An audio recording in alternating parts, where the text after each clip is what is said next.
Clear Loss Consultants, the most trusted public adjusters in Texas. Hey, this is Tom Rosenthal, back to you with part 2 of Clear Loss Consultants Adjusting 101. In part 2, we want to talk to you about who needs a PA, when you need a PA, and who's the best call to make. That's one thing. It's a little bitty cringe, and I feel bad. I understand the despair of some of these homeowners when they call, but yeah, they got a $30,000 roof claim. You know, the house is flooded, water running in. You know, adjuster's being a jackass, and well, hey, we're gonna call our lawyer.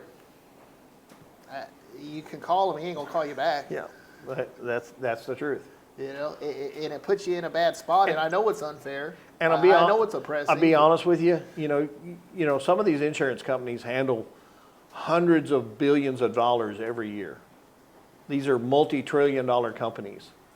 Your lawyer does not scare them. No. Your lawyer does not impress them. They have whole buildings full of lawyers. And the funny thing is, and I know you've experienced this. The funny thing is the customers that we do have that are least likely to go to a lawsuit, the ones that'll come out and tell you right off the bat, hey, we're not going that route, the majority of the time they're our lawyer customers. Yeah. Oh yeah, I have lawyers tell me all the time, the last thing I want is my name on any court papers. No, we're not doing that. Yeah, we work for a ton of lawyers. We have a couple contractors that we handle their personal stuff, their personal property. And that's the last thing they want to do. And you know, to me, that's always amazing. If a lawyer will trust me to handle their insurance claim, why wouldn't you? You know, the lawyer says, hey, I don't have time for this. This isn't my area. We did a claim for an attorney. She was an oil and gas attorney, handles oil and gas leases. Didn't have a clue about insurance. And, you know, the law is very specialized. And so didn't have a clue. We took her $5,000 claim and settled it for $80,000. Not because we, you know, worked any kind of, you know, voodoo magic, or not because we cheated anybody, not because we lied about it. We got it because that's what she was entitled to under her policy. I can't make an insurance company pay you $1 more than what they're obligated to pay under their policy. I can't change policy language. I can't make them do anything that they don't want to do other than pay their policy according to their policy. The policy says they owe you indemnification, and indemnification is what I go after. Yeah, I know that's a bad word today, but it sounds like you're talking about accountability. You hold insurance companies accountable. That's exactly what we do. We're consumer advocates. You know, it's you know, like we talked about earlier. You know, they call us public adjusters, and nobody knows what that is. But if I call myself a loss consultant, a claims consultant, an insurance consultant, a consumer advocate, that kind of defines it a little bit better for you. It kind of lets you know that, hey, you know, I get it. This guy's on my side. He fights for me. At your request. You know, I'm not going to make you do it. You know, we don't force anybody. There's no high pressure. Here, sign our contract. We're going to get this, you know, and we're going to make you rich. It's not like that. It's here's our contract. By law, you have 3 days to cancel this contract for any reason or no reason at all. And then we're going to get you what you're entitled to under your insurance policy. Right. The insurance policy that you pay for. Right. We're going to get you what you're entitled to. The contract that they write, because that's what your policy is. It's a contract that the insurance company provides you and you sign. Right. And they write that. Right. You don't have any say in the contract. It's a take it or leave it deal. You know, exactly. Here's our policy. Here's what it pays. Take it or leave it. And we just make sure that they live up to their end of it. They're going to make sure you live up to yours. Oh yeah. When that premium's due, yeah, that premium better be there. Yeah. We'll drop you in a hurry. Yeah. So let's transition to premiums, because this is an objection I get, or a concern I have from a lot of homeowners. First and foremost, you know, I'm getting shafted by the insurance company here. I'm not getting what I'm paying for to begin with, but I'm scared if I hire you a PA and you go up there making a bunch of noise, what's that going to do to my premiums? Nothing. An insurance company cannot single you out, and they cannot retaliate against you because you chose representation. That is your right under the law. They cannot single you out. You cannot be singled out for a rate increase. You can't be canceled. Nothing. And as a matter of fact, when it's a weather-related claim, they can't even rate you for that. So that's you know, we hear that concern a lot. Well, I don't want to make my insurance company mad. They might cancel me, and insurance is hard to get right now. And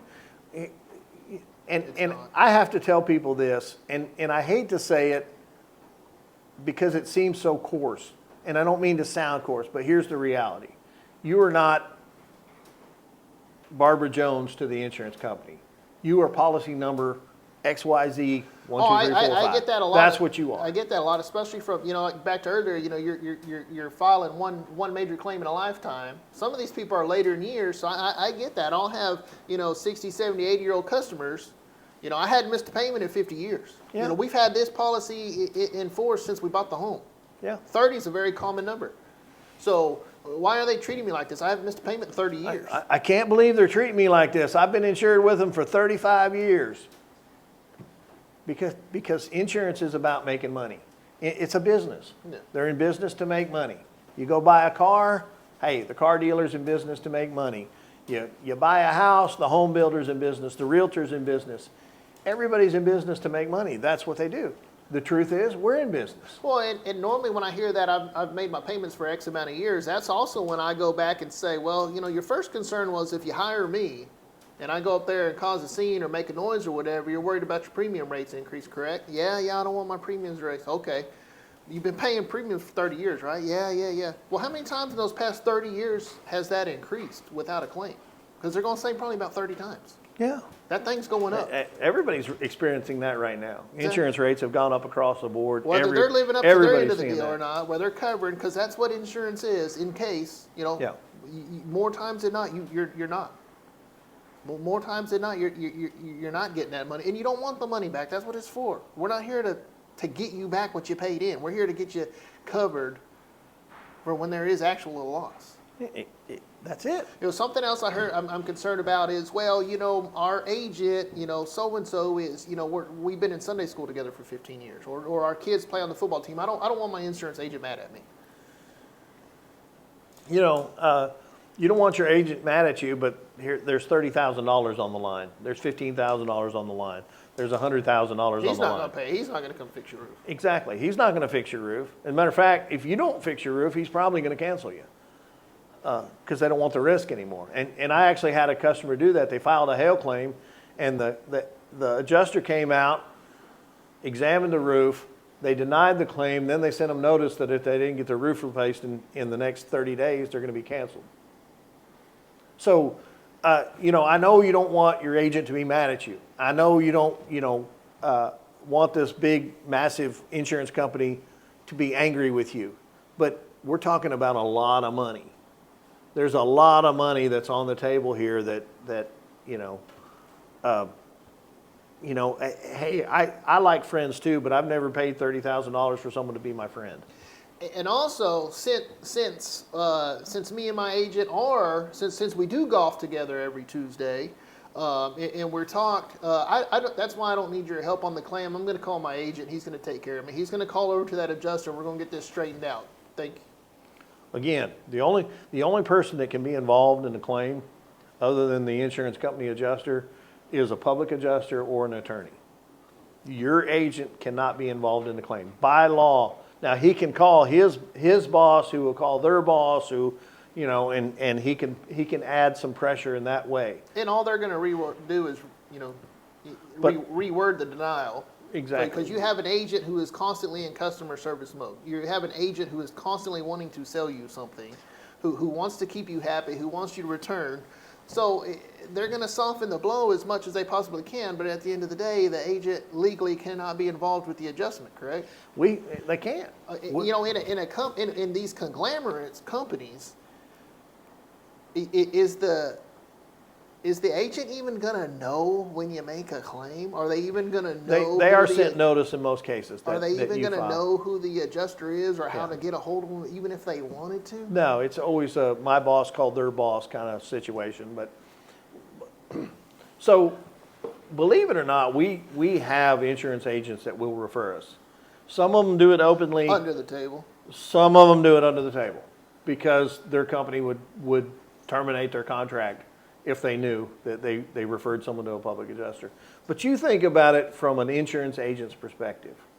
I'm out there and I'm busting my tail. I'm spending money on advertisement and I'm trying to get you, joke you public to come in.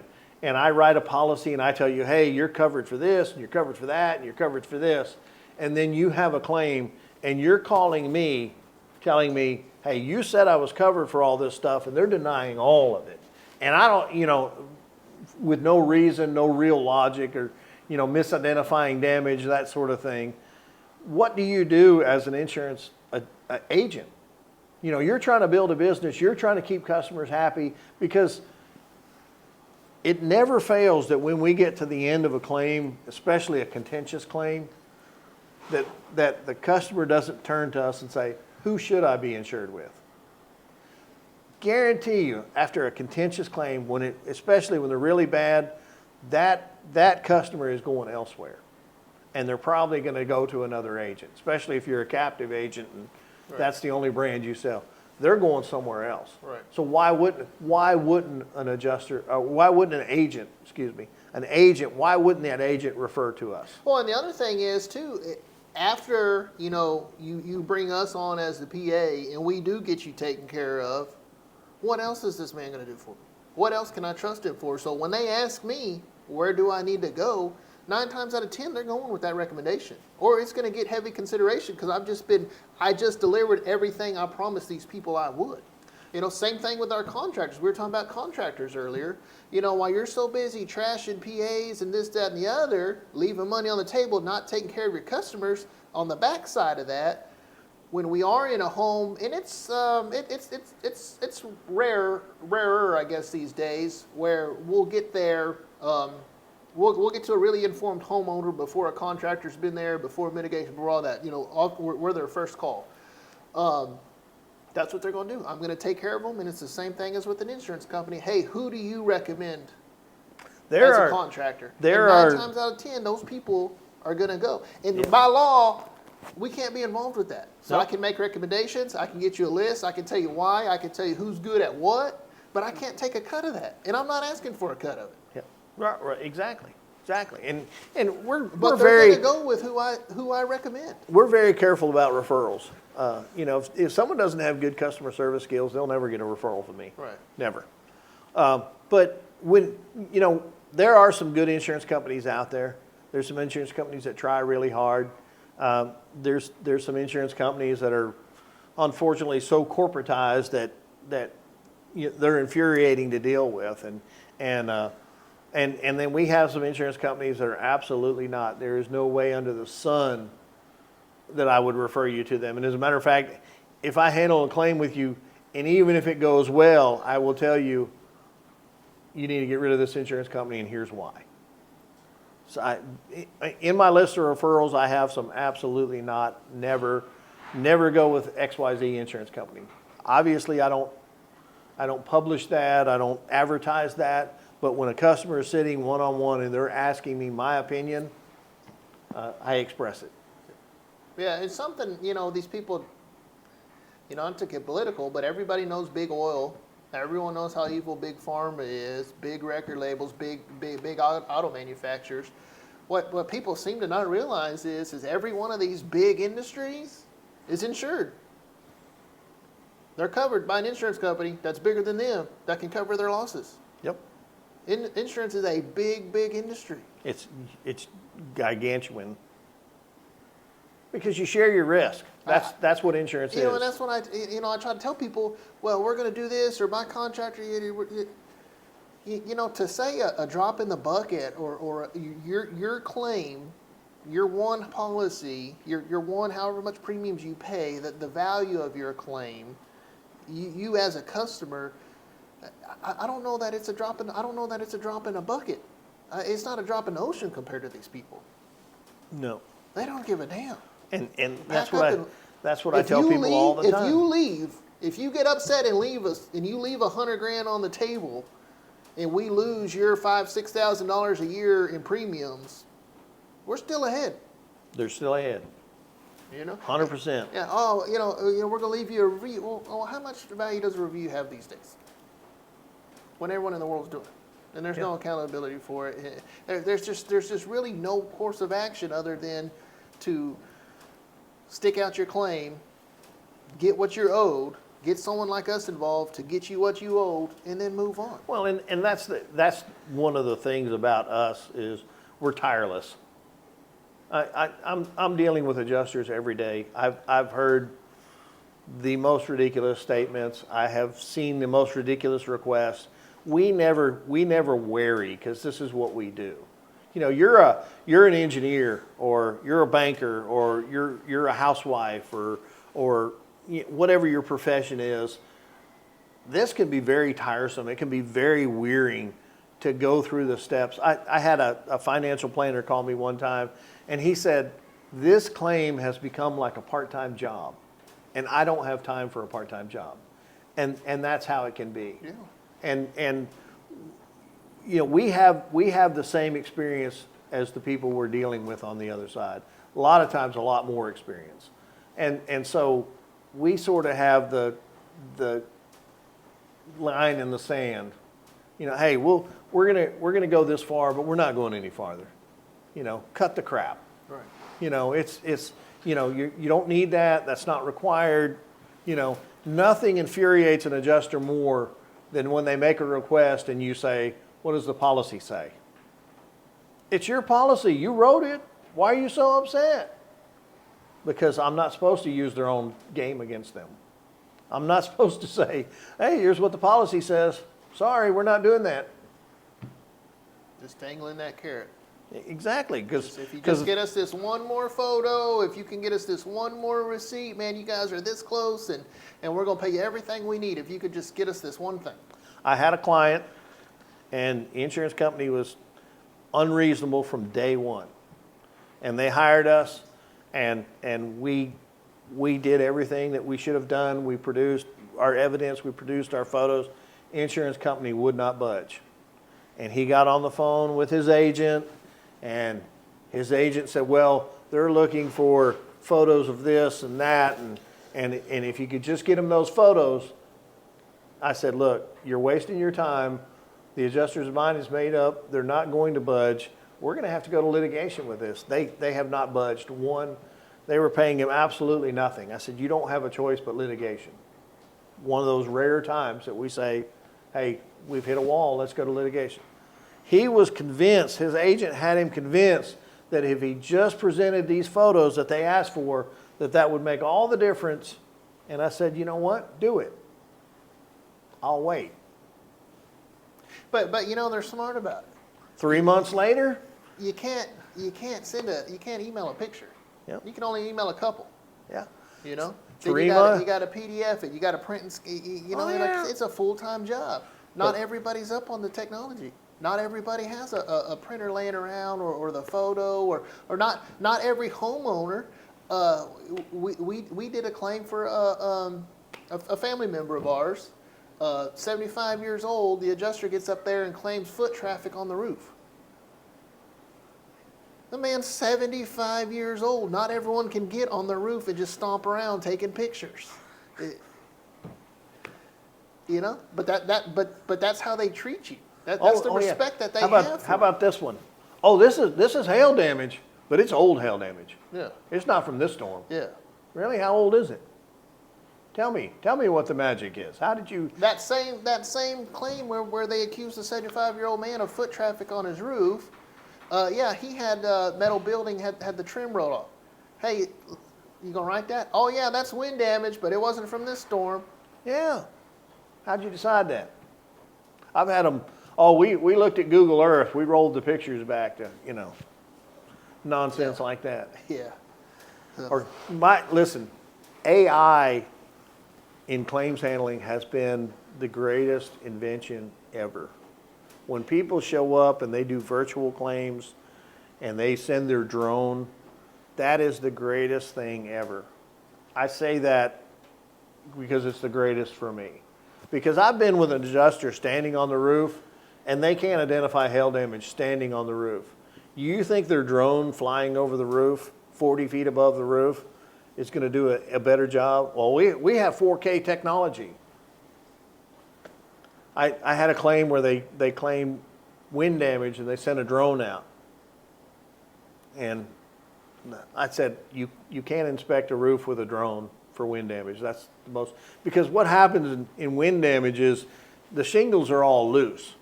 And so you have to get up with your hand and flip them up. I've even seen them do it with a leaf blower. Yeah. Engineer will get up there with a leaf blower and you see all the shingles flying up, and you can't figure out why your roof's leaking until you see all those shingles flying up. They're no longer sealed. Well, just last week I was on a roof claim with he was an older adjuster, independent guy. I think he had retired a couple times, and he was up there, and he did get on the roof with me, and but it was pretty steep. There was some stuff, so he hands me his digital camera to go take some pictures of, and I'm talking about turn it on, the screen comes on, the lens pops out. I hadn't seen one of those since I graduated high school in 2007. And you never know which button you're supposed to push to and I'm take the taking, picture. and you can't see. I'm there. There's an on-off button and then the button for the picture, and I never get them right. Yeah, I'm there live. My iPhone has been updated 16 times since this camera came out. Yeah. And I'm sitting up there taking pictures live, and I can't see. I'm sitting right here looking at it, and I can't see it. And then I'm taking pictures with this dinosaur. And then the homeowner's going to get a call from a desk adjuster. Oh, we didn't see nothing. Well, no shit. Neither did I, and I took the picture. It's not there. You can't do it. Yeah, my favorite is when But you know, is a homeowner going to know that? Is a homeowner going to know, you know, that you know, and it's not, you know, not to go down a conspiracy road and the company's just out to screw you. There's nowhere at any of these companies where they all huddled up together and said, hey, this is how we're going to do it. It's little things like that they just let fly. It's the lack of knowledge, the lack of training, just sending ignorant people out there, sending someone out there with a 20-year-old camera to take a picture. Well, it's like we talked about earlier about, you know, why should you use a public adjuster? Why wouldn't you just trust the insurance company adjuster? You know, the insurance company adjuster is following the insurance company's protocol, and the insurance company is in business to make money.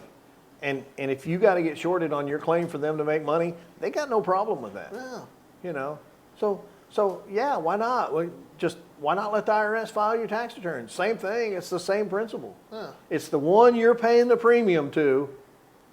You know, the one that's you know, there's I forgot how many tall buildings there are in downtown Dallas, and almost every one of them is either owned by a bank or an insurance company. And the one you're paying the premium to, they're going to decide how much you should get. Yeah. Because they're fair and reasonable people. Right. They don't have a dog in the hunt, so they say.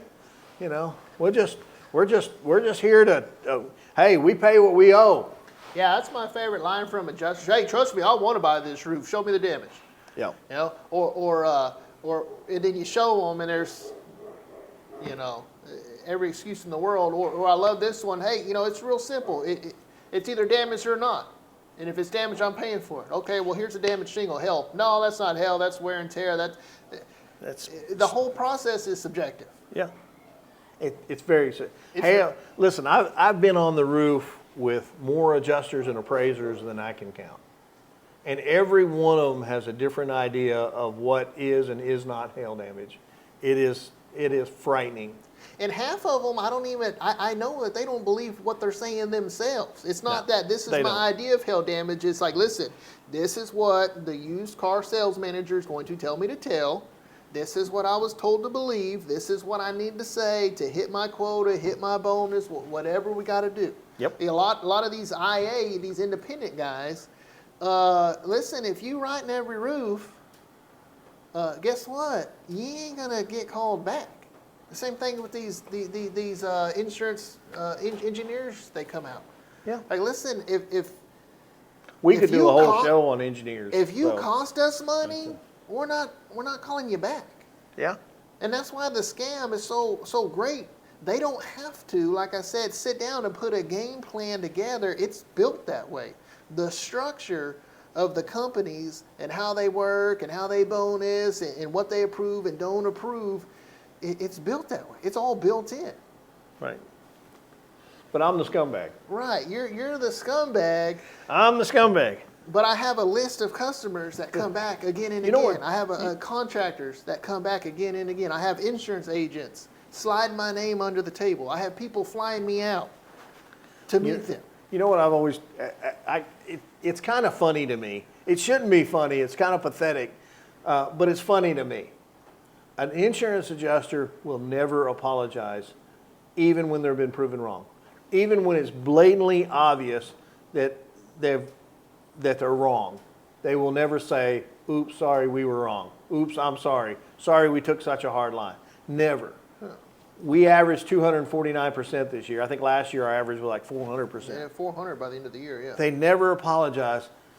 The only apology I get is that check in my mailbox. Yeah. When I open the mailbox and here's a check from ABC Insurance and, Right. you know, never, hey, sorry we were wrong about that whole thing. Sorry we missed. Right. Sorry you had to go to such extreme measures.